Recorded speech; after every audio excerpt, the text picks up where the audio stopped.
Hi.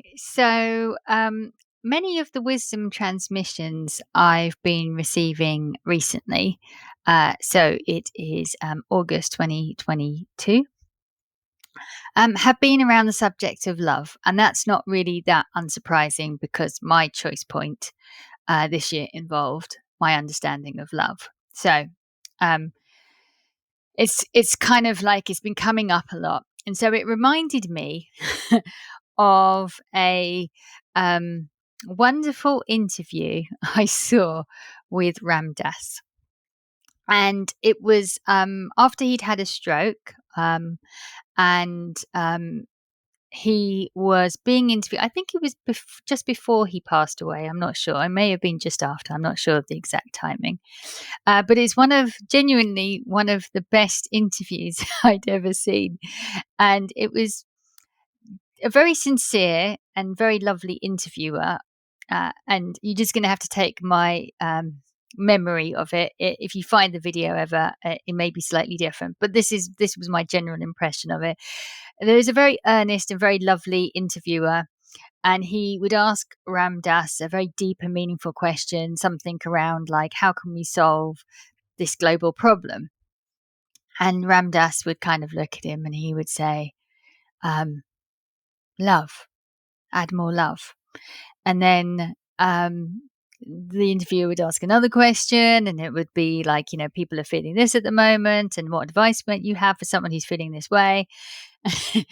And Ram Dass would kind of look at him kind of quizzically and kind of go, like add love. And then I think he got to like the third question, and even Ram Dass was laughing, and said, love,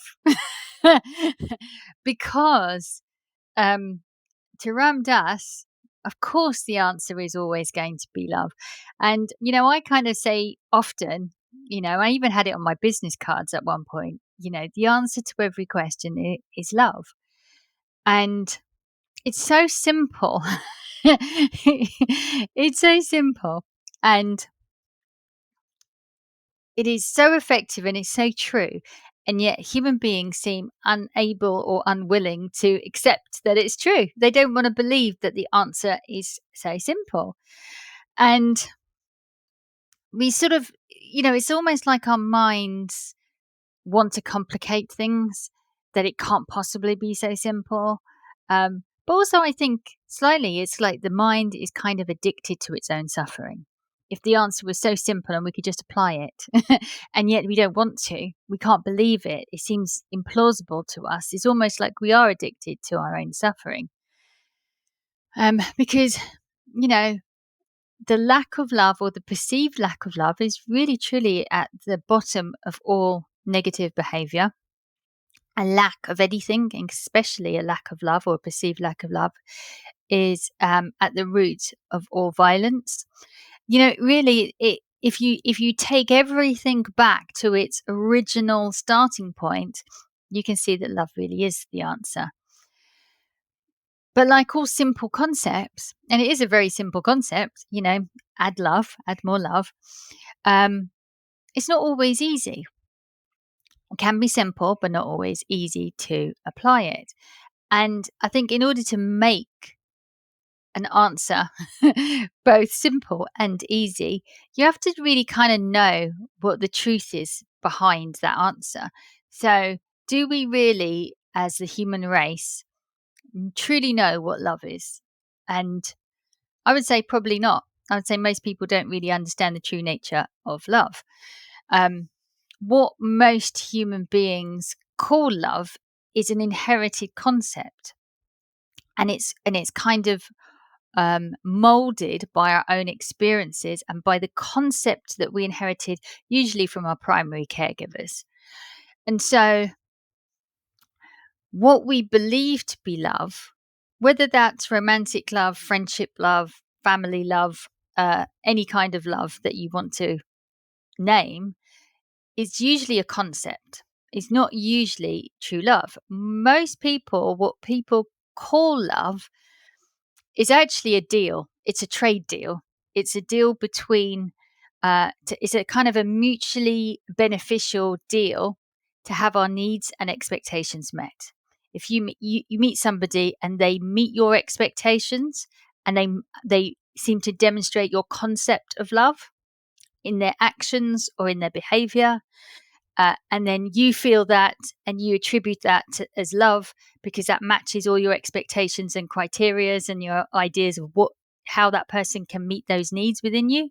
You call it love and it's mutually agreeable, then you're in relation with them. Usually. And that's with friendships, that's with everything. So, um, but actually, if you really wanted to understand the true nature of love, you would probably have to take out most human relationships because we've inherited all these concepts. Now, I'm sure all the parents amongst you will disagree with that. But if you actually looked really deeply into the subject, I think you will discover the answer for yourself.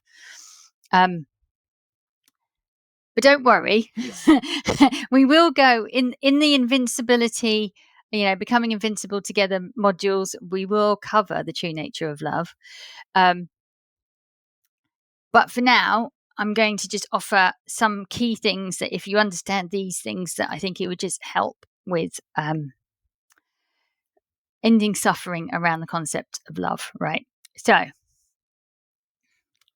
the things to acknowledge about love that will help is that love is unconditional in its nature.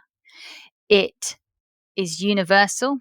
It flows through everything that has life. That means it's not exclusive to humans. It flows through all of the universe. And therefore, it is impersonal. It's not a personal thing. It's not about your capacity to love or someone else's capacity to love. It's not personal. It's universal. And it doesn't force anything. It doesn't manipulate anything. It doesn't disrespect anything. It loves everything by its very nature. And therefore, it has no need to force. It has no need to manipulate. It has no need to use any kind of negative force against you. So those are the key facets we could call of love. And so if you remember those ideas and it sounds really weird because language is so bad, because I have to now say these are concepts, but in a way they are the truths of what they are, but in a way our mind will always create concepts out of them. But if you can kind of stick to those ideals, that helps you to not just identify this. I haven't done this video so you can identify what's true love and what's not true love. It's more about how to evolve your own understanding of love, because that will then change how you express it, how it flows through you, and how you are able to allow love to be present in all situations, under all circumstances, with all people. And that is part of the practice of love, is to really apply it universally, not pick and choose. Humans are not very good at this. I hold my hand up too. It's an ongoing practice, but that is actually the practice. So that's all I really wanted to share. I've been thinking about that Ram Dass interview quite a lot recently, and it always makes me giggle. So I just wanted to share that with you.